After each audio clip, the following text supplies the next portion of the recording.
Assalamualaikum warahmatullahi wabarakatuh. Perkenalkan, nama saya Afita Nuranisa Rahayu dari kelas 1D dengan NPM 2210631050 114. Pada kesempatan kali ini, saya akan memaparkan materi mengenai relasi dan fungsi untuk memenuhi salah satu mata kuliah logika matematika dan himpunan. Sebelumnya, apa itu relasi? Hubungan antara anggota-anggota himpunan yang direpresentasikan dengan menggunakan struktur itu disebut dengan relasi.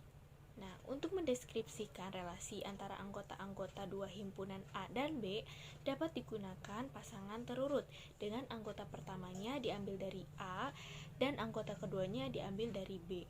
Karena ini merupakan relasi antara dua himpunan, maka disebut relasi biner. Misalkan, A dan B merupakan himpunan. Relasi biner R antara A dan B adalah himpunan bagian dari A kali B. Notasinya seperti ini. R subset A kali B. Nah, untuk relasi biner R berlaku R subset A kali B. Digunakan notasi ARB untuk menyatakan A, B merupakan anggota real. Sedangkan di sini yang R-nya itu agak dicoret, itu untuk menyatakan A, B-nya itu bukan merupakan anggota real. Jika A, B merupakan anggota R, A dikatakan berelasi dengan B oleh R. Nah, di sini ada contoh, misalkan O merupakan himpunan orang, A merupakan angkutan umum, dan N-nya itu merupakan relasi. Maka di sini O-nya itu Dinda, Nisa, Zahra, dan Bunga. A-nya itu yaitu Cicahem Ledeng, Kelapa Dago, Stasiun Sadang Serang. Dan N-nya yaitu Dinda CL, Nisa CL, Nisa KD, dan Zahra SS. Artinya yaitu Dinda naik Cicahem Ledeng, Nisa naik Cicahem Ledeng dan Kelapa Dago, Zahra naik Stasiun Sadang Serang, dan Bunga tidak menaiki salah satu dari angkutan umum tersebut. Selanjutnya ada representasi relasi.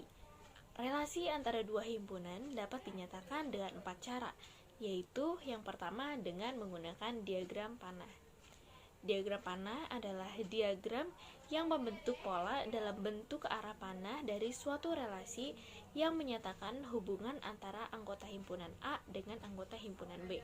Nah, di sini ada contohnya A dan B, yaitu himpunan A-nya itu Ali, Siti, Amir, dan Rizky, dan himpunan B-nya itu merah, ungu, hitam. Di sini Ali warna merah, Siti warna ungu, Amir warna hitam, dan Rizky warna merah. Yang kedua yaitu representasi relasi dengan tabel. Relasi dapat direpresentasikan menggunakan tabel. Kolom pertama yaitu menyatakan daerah asal, sedangkan kolom kedua untuk menyatakan daerah hasil.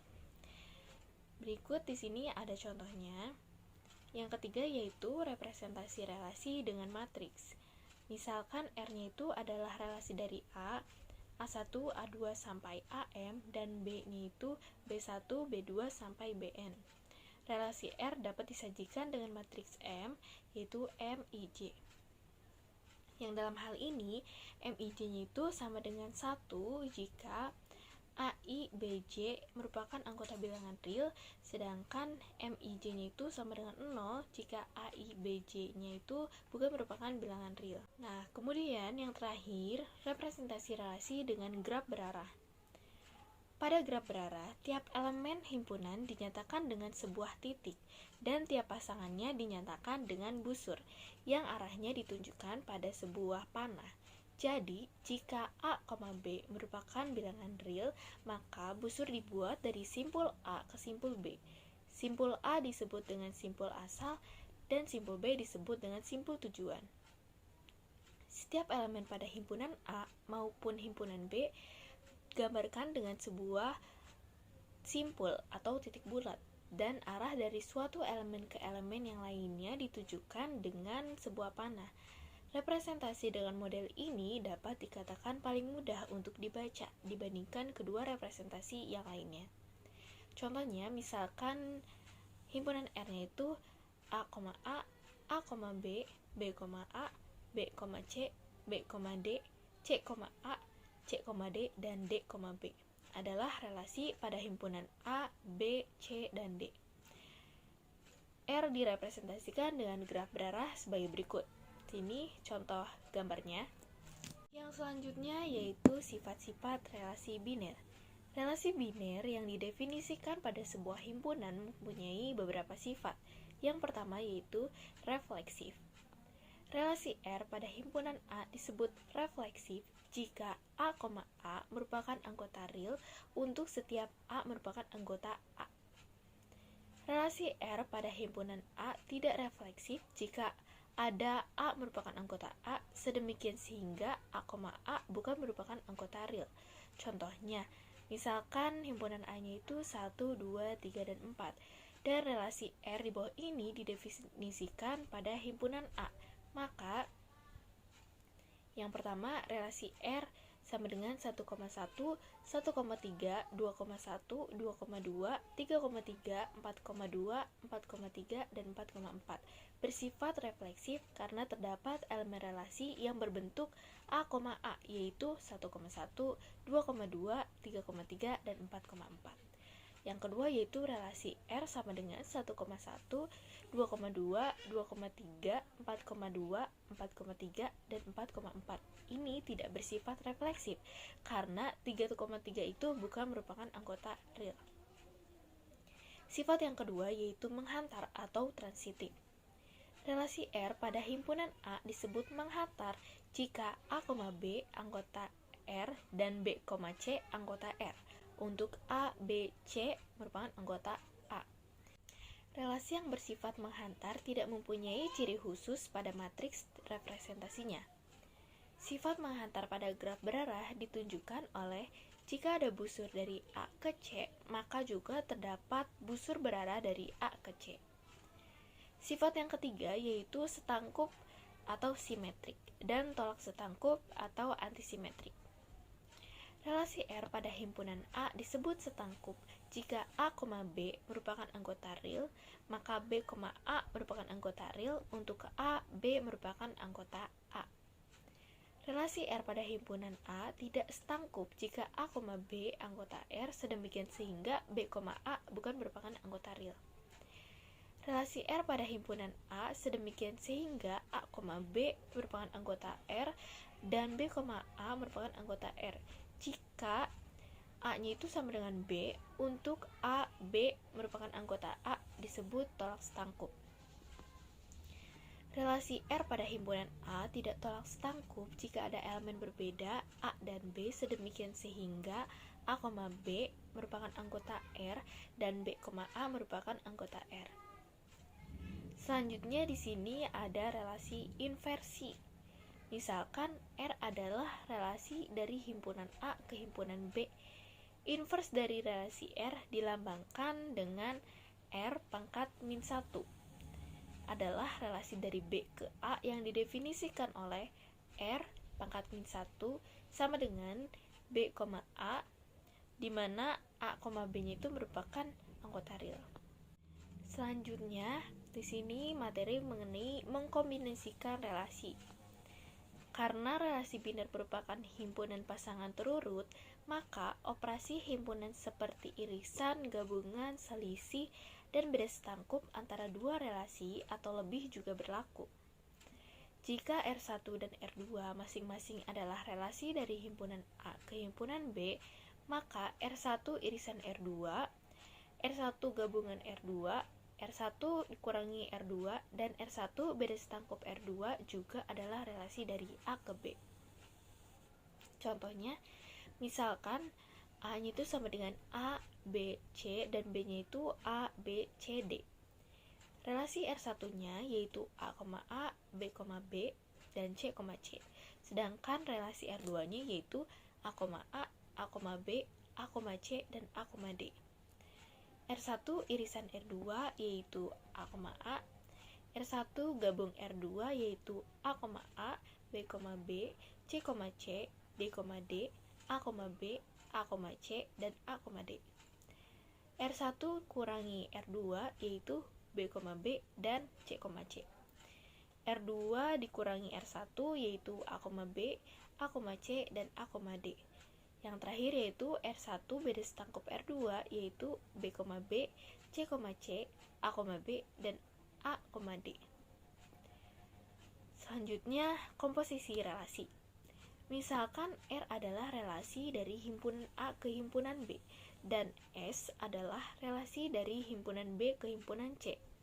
Komposisi R dan S dinotasikan dengan S bulat kecil R adalah relasi dari A ke C yang didefinisikan oleh S komposisi R sama dengan A, C, di mana A-nya itu merupakan anggota A, C-nya itu merupakan anggota C, dan untuk beberapa B, anggota B, A, B merupakan anggota R, dan B, C merupakan anggota S. Yang terakhir yaitu relasi NRI. Relasi biner hanya menghubungkan antara dua buah himpunan. Relasi yang lebih umum menghubungkan lebih dari dua himpunan. Relasi tersebut dinamakan relasi NRI atau dibaca NR. Jika N sama dengan 2, maka relasinya dinamakan relasi biner atau B sama dengan 2. Relasi NR mempunyai terapan penting di dalam basis data. Misalkan A1, A2 sampai AN adalah himpunan. Relasi NR R pada himpunan-himpunan tersebut adalah himpunan bagian dari A1 dikali A2 dikali sampai AN, atau dengan notasi R merupakan anggota A1 kali A2 sampai AN. Himpunan A1, A2 sampai AN disebut daerah asal relasi dan N disebut derajat. Materi yang kedua yaitu materi mengenai fungsi. Misalkan A dan B himpunan. Relasi biner F dari A ke B merupakan suatu fungsi jika setiap elemen di dalam A dihubungkan dengan tepat satu elemen di dalam B. Jika F adalah fungsi dari A ke B, kita menuliskan F titik 2 A panah B, yang artinya F memetakan A ke B. A disebut daerah asal atau domain dari F dan B disebut daerah hasil atau kodomain dari F. Nama lain untuk fungsi adalah pemetaan atau transformasi. Kita menuliskan F A sama dengan B jika elemen A di dalam A dihubungkan dengan elemen B di dalam B. Jika F A sama dengan B, maka B dinamakan bayangan atau image dari A dan A dinamakan prabayangan dari B. Himpunan yaitu berisi semua nilai pemetaan F, disebut jelajah atau range dari F. Perhatikan bahwa jelajah dari F adalah himpunan bagian dari B, mungkin power subset. Di sini ada gambarnya. Yang selanjutnya yaitu fungsi adalah relasi yang khusus. Yang pertama, tiap elemen di dalam himpunan A harus digunakan oleh prosedur atau kaidah yang mendefinisikan F. Yang kedua, frasa dihubungkan dengan tepat satu elemen di dalam B, berarti bahwa jika A, B merupakan anggota F dan A, C merupakan anggota F, maka B-nya sama dengan C. Selanjutnya, fungsi dapat dispesifikasikan dalam berbagai bentuk. Di antaranya, yang pertama himpunan pasangan terurut, seperti pada relasi. Yang kedua, formula pengisian nilai. Contohnya, fx sama dengan 2x ditambah 10, fx sama dengan x kuadrat, dan fx sama dengan 1 per x. Yang ketiga yaitu kata-kata. Contohnya, F adalah fungsi yang memetakan jumlah bit 1 di dalam suatu string biner. Yang terakhir yaitu kode program. Contohnya fungsi menghitung X di sini contohnya. Selanjutnya fungsi F dikatakan satu ke satu atau injektif jika ada dua elemen himpunan A yang memiliki bayangan yang sama. Dan di sini contohnya. Selanjutnya, fungsi F dikatakan satu ke satu atau injektif jika ada dua elemen himpunan A yang memiliki bayangan yang sama. Dan di sini contohnya, fungsi F dipetakan pada onto atau superjektif jika setiap elemen himpunan B merupakan bayangan dari satu atau lebih elemen himpunan A. Kemudian dengan kata lain, seluruh elemen B merupakan jelajah dari F. Fungsi F disebut fungsi pada himpunan B. Lalu, fungsi F dikatakan berkoresponden 1 ke 1 atau bijeksi jika ia fungsi 1 ke 1 dan juga fungsi pada. Jika F adalah fungsi berkorespondensi 1 ke 1 dari A ke B, maka kita dapat menentukan balikan atau inverse dari F. Nah, balikan fungsi dilambangkan dengan F pangkat min 1. Misalkan A adalah anggota himpunan A dan B adalah anggota himpunan B, maka F inverse B sama dengan A jika FA-nya itu sama dengan B. Fungsi yang berkoresponden 1 ke 1 sering dinamakan juga fungsi yang invertible atau dapat dibalikkan, karena kita dapat mendefinisikan fungsi balikannya. Sebuah fungsi dikatakan not invertible jika ia bukan fungsi yang berkoresponden 1 ke 1, karena fungsi balikannya tidak ada. Selanjutnya, di sini komposisi dari dua buah fungsi. Misalkan, G adalah fungsi dari himpunan A ke himpunan B, dan F adalah fungsi dari himpunan B ke himpunan C.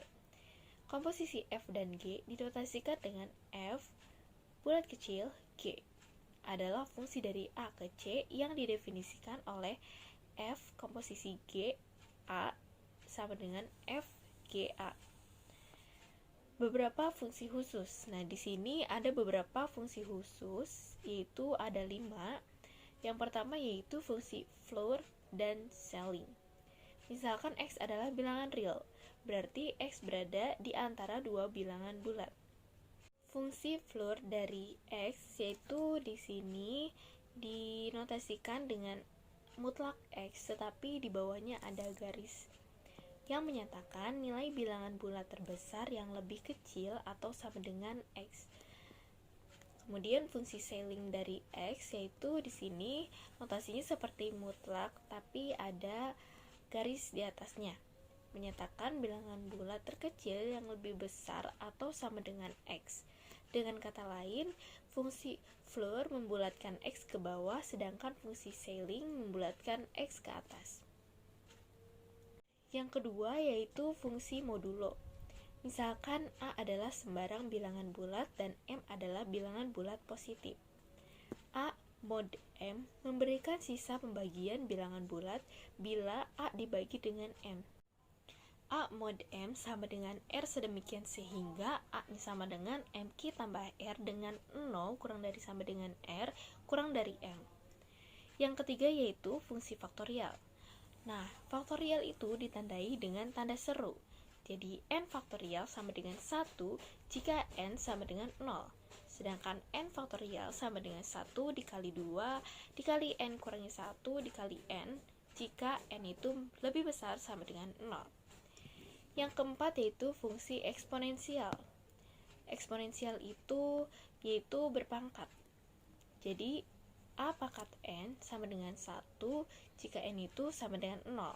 Sedangkan A pangkat N sama dengan A dikali A sampai A jika N itu lebih besar sama dengan 0.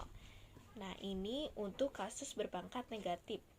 A pangkat min N sama dengan 1 per A pangkat N. Yang terakhir yaitu fungsi logaritmik. Fungsi logaritmik berbentuk seperti Y sama dengan A log X, sedemikian sehingga X-nya itu sama dengan A pangkat Y. Selanjutnya yaitu fungsi rekursif.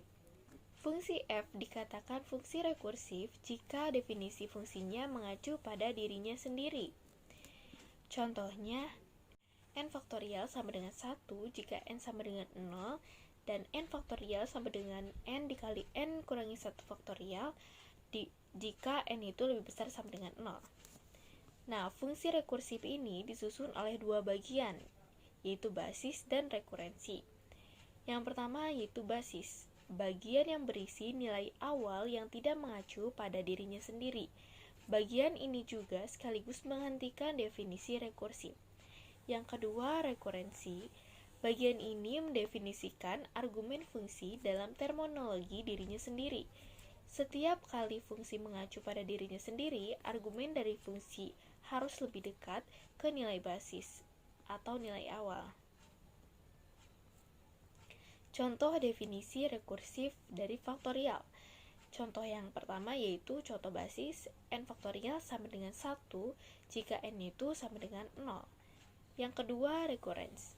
N faktorial sama dengan n dikali n kurangi 1 faktorial jika n itu lebih besar sama dengan 0. Cukup sekian yang bisa saya sampaikan mengenai materi relasi dan fungsi. Mohon maaf apabila masih banyak kekurangan dalam menyampaikan materi tersebut. Terima kasih sudah menonton dan semoga bermanfaat. Wassalamualaikum warahmatullahi wabarakatuh.